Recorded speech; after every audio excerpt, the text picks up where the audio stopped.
So if you're watching this video, you're wanting to increase your conversion rate or your sales conversion rate. Or another way to put it, the amount of inquiries or leads that you get versus the amount of customers that you get. You want to increase the strike rate of that process. This particular principle I've used in countless sales processes and flowcharts over my course in business, and I'm going to suggest to you that if this particular formula which I'm about to explain is not in your sales process, you are leaving money on the table, I promise you. And it's called the formula for change, and it works a little bit like this. So I'll start nice and big picture for you. It's kind of like a seesaw. So if you think about this, either the resistance wins out, your prospect doesn't buy off you, or you win out and you get the sale. So it's as simple as that.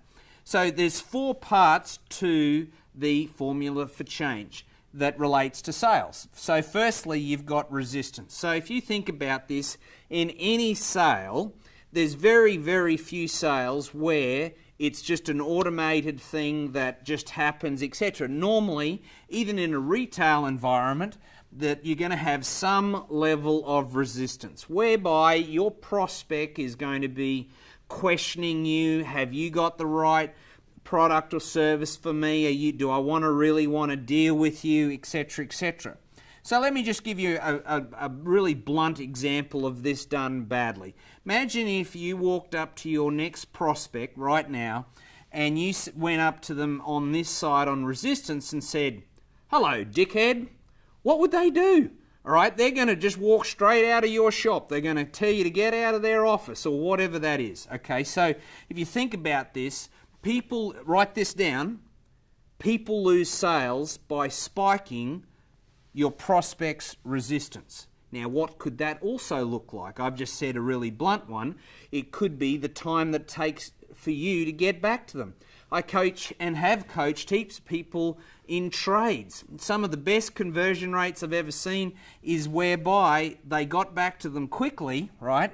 So their resistance automatically went down because the prospect, like most people, are going, trades are really hopeless in getting back to me. They never have their paperwork side done very well. So there's an example of one way in a trade-based business of getting back to someone quickly. So my question is to you, in your salespeople or sales processes, what are you doing right now, maybe even subconsciously, to spike resistance? Okay, so it's a very important part of the process. Let's have a look at this side of the seesaw. Firstly, dissatisfaction. Okay, if your buyer, if your customer prospect is not got some level of dissatisfaction, well, they don't need you, okay? But most people do a very poor job of spiking this one. I'm going to come back to that in a minute. You also they must have, via your questioning and positioning, a vision of the future. What could the promised land look like? What does the solution look like, or the benefit of your product or service? You must give them that. And then they actually must take some steps, some actions to make a shift to buy your product or to progress to the next step. Okay, now let me ask you a question mid-clip here. Most salespeople on this side, which is the one they're infatuated with? Have a think. I'm going to tell you it's this one right here, vision. Is they're so darn in love with their product or service, right? They sit down with a prospect. It could be in a retail environment. It could be selling a $10 million piece of equipment. And what do they normally start doing? They start to talk on the vision, the product or the service, and why that's so darn good, and why we're better than the next person, etc. And I'm telling you, do not do that. Okay, that is the worst sales technique I have ever heard in my life. Yet, that's all most people think about. Here's how I do it. And here's how I'm suggesting your sales process and scripting and the whole part of your process should be, is you should start with some dissatisfaction. And that is some questions of, why do you need my product or service? What do you want from it?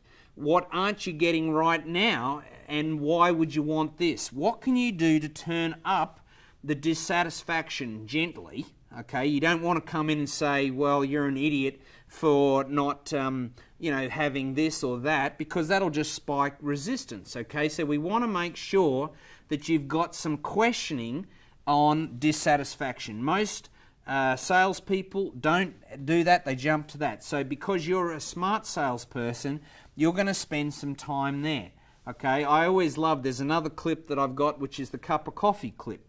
And basically what it states is, if we're going to have two people with an analogy of a cup of coffee, I'm always going to drink my coffee at the correct temperature, and the other person is going to drink their coffee cold. Why?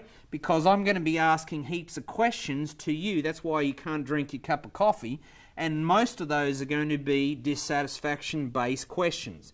So that then they start to say, well, yeah, that when you say it like that, Bruce, I do need to make a shift on whatever you're trying to sell, okay, before you go over there. Most of you probably won't have a problem with this one. But can I suggest this? Write this down.